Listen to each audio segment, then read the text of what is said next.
बेरोजगार थे, 3,500 की नौकरी करते थे, आज आप इतने लोगों को रोजगार दे रहे हैं। बहुत छोटा कर्मचारी हुआ करता था, वो सपना सच हुआ और आज मेरा खुद की नर्सिंग कॉलेज, खुद का हॉस्पिटल, खुद के और संस्थान भी संचालित कर रहा हूँ मैं। दतिया और दतिया के बाहर भी संचालित हो रहे हैं। तो आप मानते हैं कि सपने सच होते हैं?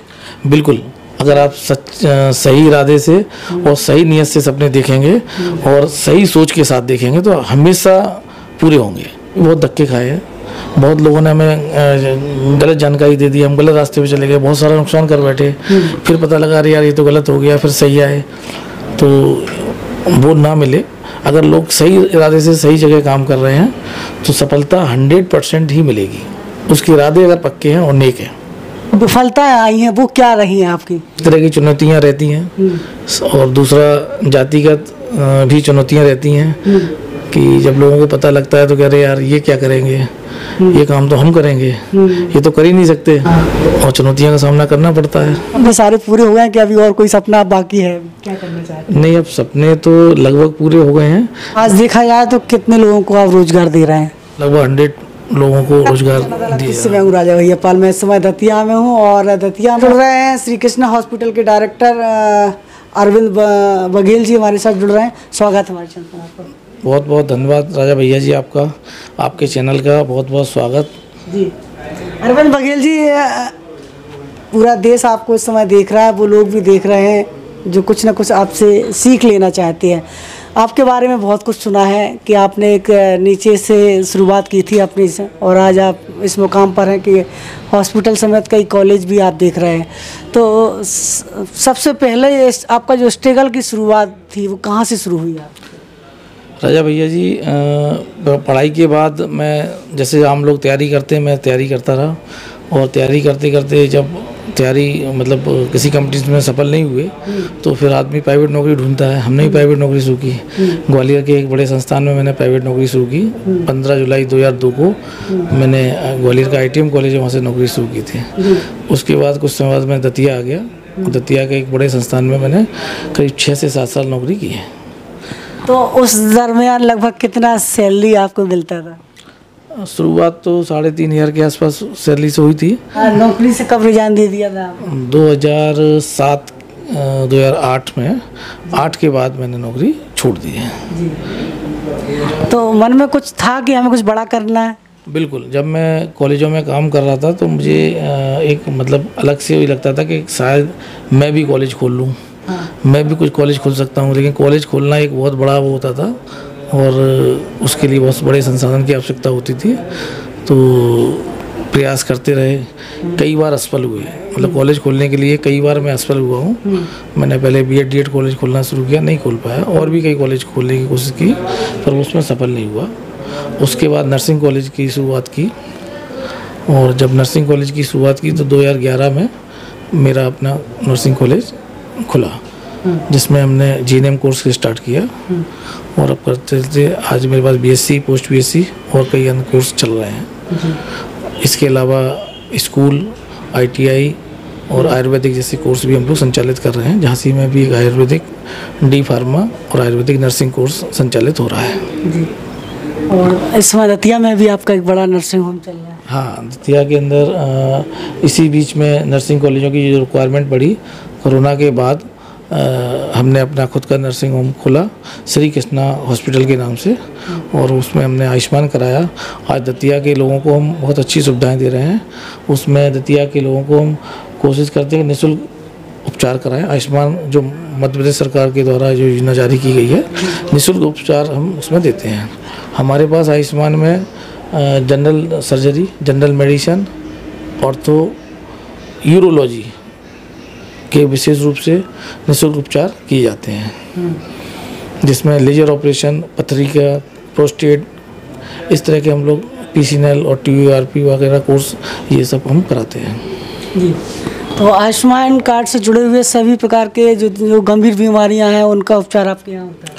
बिल्कुल, जिन लोगों के पास आय के संसाधन नहीं हैं और जो बाहर जाके बड़े बड़े हॉस्पिटल में इलाज नहीं करा सकते, उनका हम आयुष्मान कार्ड के द्वारा फ्री, यहाँ जो सरकार द्वारा स्कीम जारी की गई है उसका लाभ देते हुए फ्री में इलाज करते हैं।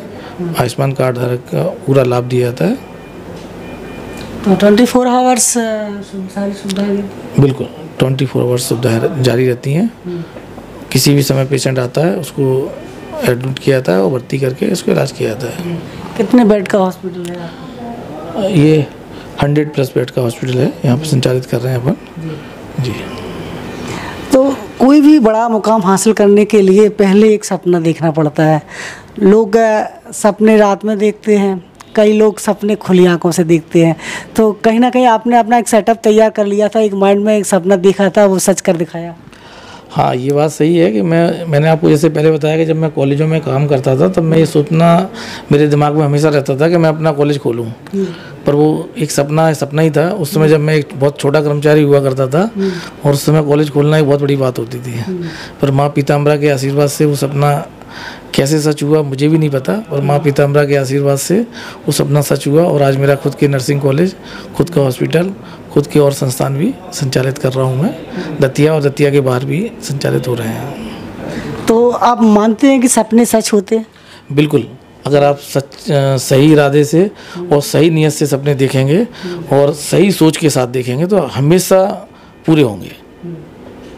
तो सपना हर कोई देखना चाहता है कि हमारा भी एक हॉस्पिटल हो, हमारे भी कॉलेज हो, हमारे पास भी एक लग्जरी गाड़ी हो।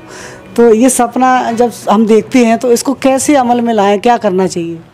भाई देखिए, सपना, ये बात तो बिल्कुल सही है, हर कोई देखना चाहता है, पर बात सपने की नहीं होती है। बात हम जो भी करना चाहते हैं ज़िंदगी में, जो भी हासिल करना चाहते हैं, जरूरी थोड़ी हर आदमी कॉलेज ही खोलेगा, हर आदमी नर्सिंग कॉलेज हॉस्पिटल खोलेगा। जो भी वो करना चाहता है उसके लिए उसकी नीयत, उसके इरादे पक्के होना चाहिए। उसके लिए जो प्रयास किया जा रहा है वो सच्चे मन से और सही डायरेक्शन में होना चाहिए। वो डायरेक्शन उसको सही तरह से मिले। हमने भी बहुत धक्के खाए हैं, बहुत लोगों ने हमें गलत जानकारी दे दी, हम गलत रास्ते पे चले गए, बहुत सारा नुकसान कर बैठे। फिर पता लगा अरे यार ये तो गलत हो गया, फिर सही आए। तो वो ना मिले। अगर लोग सही इरादे से सही जगह काम कर रहे हैं तो सफलता 100% ही मिलेगी। उसके इरादे अगर पक्के हैं और नेक हैं। बिल्कुल। तो कहीं ना कहीं सपना देखो और अपने नेक इरादे के साथ आगे बढ़ो और उसमें अमल में लाने के लिए लगातार प्रयास करो तो सपने साकार होते हैं। हमारे साथ कृष्णा हॉस्पिटल के डायरेक्टर अरविंद बघेल जी इस समय हमारे साथ बने हुए हैं। ये तो आपकी सफलता की बात हुई, जो विफलताएं आई हैं वो क्या रही हैं आपकी? देखिए, आप समझिए, बहुत छोटे उससे परिवेश से मैं आया हूँ, तो कई तरह की चुनौतियाँ रहती हैं और दूसरा जातिगत भी चुनौतियाँ रहती हैं कि जब लोगों को पता लगता है तो कह रहे यार ये क्या करेंगे, ये काम तो हम करेंगे, ये तो कर ही नहीं सकते। जब हो जाता है तो उनको लगता है यार ये तो काम इसने कर लिया। तो फिर जब कर लिया है तो फिर चुनौतियाँ तो रहती हैं और चुनौतियाँ का सामना करना पड़ता है। आपका सपने सारे पूरे हो गए हैं कि अभी और कोई सपना आप बाकी है, क्या करना चाहते हैं? नहीं, अब सपने तो लगभग पूरे हो गए हैं। बस अब यही है कि जो है हमारे पास उसे अच्छे से चलाएं। समाज में एक सेवा का भाव जागृत करके लोगों की सेवा करने का ही वो है। माँ पीताम्बरा के आशीर्वाद से जो भी जनता की सेवा कर सकते हैं और उस हॉस्पिटल में रहते हुए एक अच्छा प्लेटफॉर्म हमें मिल गया है कि हम जहाँ बिना किसी लोभ लालच के लोगों की अगर जरा सी मदद कर सकते हैं तो कर देते हैं और करते भी हैं। आज देखा जाए तो कितने लोगों को आप रोजगार दे रहे हैं? अब रोजगार हॉस्पिटल, कॉलेज और सारे संस्थाओं को मिला के चले तो 70-80 से ज़्यादा, लगभग 100 लोगों को रोजगार दिया जा रहा होगा आपके द्वारा। जी। एक समय था आप बेरोजगार थे, 3,500 की नौकरी करते थे, आज आप इतने लोगों को रोजगार दे रहे हैं। सब आशीर्वाद है, माता पीताम्बरा का आशीर्वाद ही कहूँगा इसको मैं, कि उनके आशीर्वाद से इतना हो पाया है, नहीं तो संभव नहीं था। जनता इस समय देख रही, युवा भी जुड़ रहे हैं, उनको क्या मोटिवेशन देना चाहेंगे, कैसे वो आगे बढ़ें? देश के युवाओं के लिए बस यही मोटिवेशन रहेगा मेरी तरफ से कि देखिए, जो भी करना है अच्छी पढ़ाई करें, पढ़ाई करके बड़े पदों पर जाएं, नौकरी करें, उसके लिए बहुत अच्छी मेहनत करें, डायरेक्शन से करें। ज़रूरी नहीं कि नौकरी नहीं मिल रही है तो बिजनेस में जाएं। बिजनेस के लिए बहुत सारी अपॉर्चुनिटी आजकल खुली हुई है और उसके लिए भी सरकार ने बहुत सारी स्कीम चला रखी है जिनके सहारे से आप बिजनेस कर सकते हैं। जनरली युवा कहता है कि साहब हमारे पास पैसा नहीं है, मुझे आजकल कई सारी सरकार की योजना की तरफ से भी लाभ दिया जा रहा है जिसमें आर्थिक रूप से उनका लाभ लेते हुए आप अपने छोटे से बिजनेस को शुरू कर सकते हो। पर एक नीयत साफ होगी आपकी और अगर सच्चे मन से आप काम करेंगे ज़रूर आगे बढ़ेंगे और करना चाहिए। बिल्कुल, नियत और इरादे बुलंद रखिए और आगे बढ़िए। एक मोटिवेशन इंटरव्यू आपके सामने लाए थे और इस इंटरव्यू से निश्चित ही आपको कुछ सीखने को मिलेगा। आज आप जिस मुकाम पर हैं, ये मत सोचो ये वो काम छोटा है। एक समय था जब अरविंद बघेल जी को 3,500 की सैलरी मिलती थी, एक आम व्यक्ति की तरह रोजगार करते थे। आज लगभग सैकड़ों लोगों को रोजगार देने की क्षमता रखते हैं और असहाय लोगों की मदद करने के लिए हमेशा आगे रहते हैं। फिर किसी बड़ी शख्सियत के साथ एक नया मोटिवेशन इंटरव्यू लेकर आएंगे। जुड़े रहिए हमारे साथ और इस इंटरव्यू को लेकर क्या कुछ आपकी राय है हमें लिखिए। नमस्कार।